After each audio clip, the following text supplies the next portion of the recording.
E dos pescados, agora a gente vai falar de café. Desde o início da pandemia, uma preocupação que surgiu no cenário cafeiro foi com a possibilidade de um impacto negativo, no consumo do produto.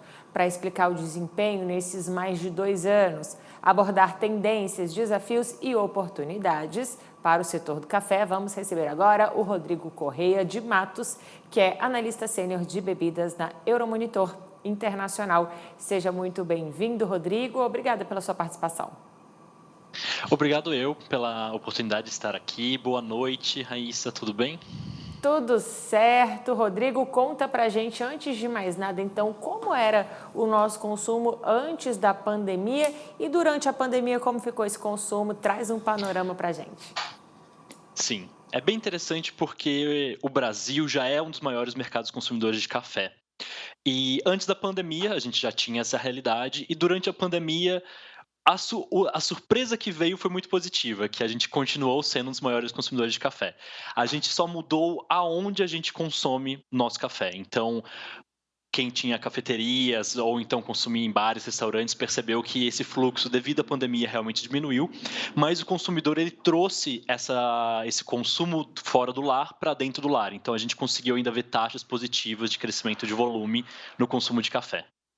E aí, esse público mudou um pouco? As pessoas mais jovens passaram a consumir café ou não? Como é que ficou aí a questão do perfil desse consumidor de café?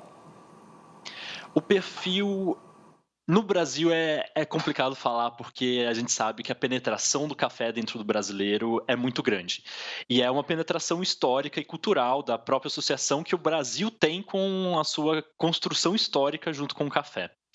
Mas sim, já faz alguns anos, inclusive até antes da pandemia, a gente percebe que do que a gente chama das ondas de café, existe a quarta onda que a gente chama, que é uma onda dos cafés especiais, os cafés que eles têm então uma qualidade agregada um pouquinho maior, eles acabam chamando mais atenção, principalmente de um público mais novo e principalmente também de um público que tem uma renda um pouquinho maior. É justamente te perguntar sobre essa questão dos cafés especiais. A gente tem até exportado também esses grãos, né? O nosso consumidor, ele ficou mais exigente nos últimos anos. A gente vê até novas cafeterias aí gourmetizadas, né? Como você citou também, surgindo a todo momento, franquias de café. Como é que é? O nosso consumidor, então, ele está mais exigente, é isso? Ele está mais exigente e ele está cada vez se educando mais sobre o café. Tanto é que é bem interessante quando a gente vê, até critério de comparação, como é o consumo de café nos Estados Unidos, eles vão falar muito de produção de países a país, então o café da Guatemala, o café brasileiro, enquanto no Brasil a gente vai até um passo além, a gente está falando dos varietais de café, então eu estou tomando um catuai, eu estou tomando um bourbon amarelo e por aí vai. Então estamos passando por um processo de educação do consumidor e, consequentemente, de uma melhora da percepção e da exigência do consumidor também. A pandemia, a gente espera que vá ficando distante da nossa realidade. Quais são as perspectivas para esse setor? Também é bem importante falar que, como a pandemia não teve o impacto que a gente esperava, caso da pandemia, primeiro, quando a gente fala do setor internacional, da logística internacional, isso já piorou e já fez um incremento de custos, então, para os containers de café, tanto a nível nacional como a nível de exportação. Mas, do outro lado, a gente também acompanha agora o movimento da inflação do café, muito associado pelas mudanças climáticas e principalmente da geada que a gente teve em 2021 na região ali de Minas Gerais, que é a nossa região que tem maior produção do país. Isso fez com que o preço do café então aumentasse muito. E isso tem criado algumas nuances interessantes que a gente não acompanhava do café. O café a gente fala que é um produto muito inelástico, ou seja, ele é um produto que, independente do preço, vai existir uma demanda, principalmente para o consumidor brasileiro. Como falei, a gente tem uma construção histórica com o produto.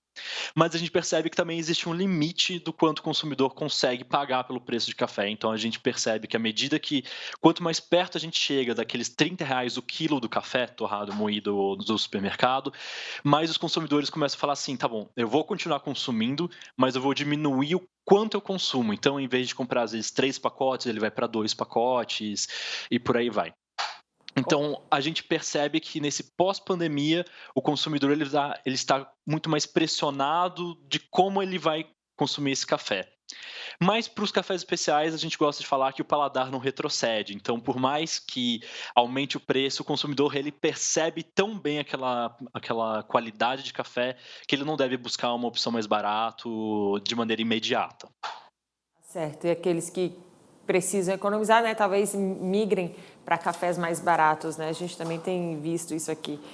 Bom, e o que a gente tem de oportunidades aí futuras para o nosso café do Brasil? A gente tem como expandir os mercados? O que a gente tem aí de oportunidades para os próximos anos? Sim, eu acho que temos ainda muita oportunidade para ser explorados nos mercados asiáticos, são mercados tradicionalmente associados ao consumo de chá, então eles já são mercados que têm uma bebida quente, então eu acho que isso já é meio caminho andado para a gente penetrar nesses mercados, mas também são mercados que eles têm se desenvolvido muito mais para uma cultura de trabalho, uma cultura de mais horas de trabalho, de educação, e daí o café, como um provedor de energia através da cafeína, ele ganha seu espaço, ele tem seu momento de consumo, que às vezes não é nem para lutar contra o chá, mas é um momento realmente muito único de trazer energia. Porém, eu sempre gosto de falar que a gente também precisa olhar para o interno. E o mercado brasileiro, independente das crises que a gente passou desde 2015 e agora também da pandemia, a gente percebe que é um mercado muito resiliente, é um mercado que, independente dos pesares, tem taxas positivas de crescimento na quantidade consumida pelo brasileiro. Então, olhar o mercado interno, principalmente os produtores que conseguem fazer essa produção um pouquinho mais de trazer a qualidade do produto, de rastreabilidade do produto, isso tudo são diferenciais que o consumidor brasileiro da ponta, ele percebe muito como positivas e acabam incrementando o seu consumo nesse tipo de café. Tá certo, Rodrigo. Agora, quanto do nosso café fica aqui para o mercado interno e quanto mais ou menos vai para o mercado externo? A gente tem esse comparativo? Dentro do Euromonitor, a gente não tem esse comparativo. O que eu consigo falar é que dentro da comparatibilidade internacional que a gente tem, o mercado brasileiro, ele briga ali pelo primeiro e segundo lugar dos maiores consumidores de café, então do café para o consumidor final. Então a gente tem uma briga ali entre, às vezes, os Estados Unidos está em primeiro lugar, às vezes a gente está em primeiro lugar, a gente fica nessa briga constante entre esses dois esses lugares do pódio. Certo. Grande consumidor e grande produtor e grande consumidor. Rodrigo, muito obrigada pelas suas informações. A gente segue acompanhando esse mercado tão importante para o nosso país. Muito obrigada. Muito obrigado eu pela oportunidade. Ótima noite.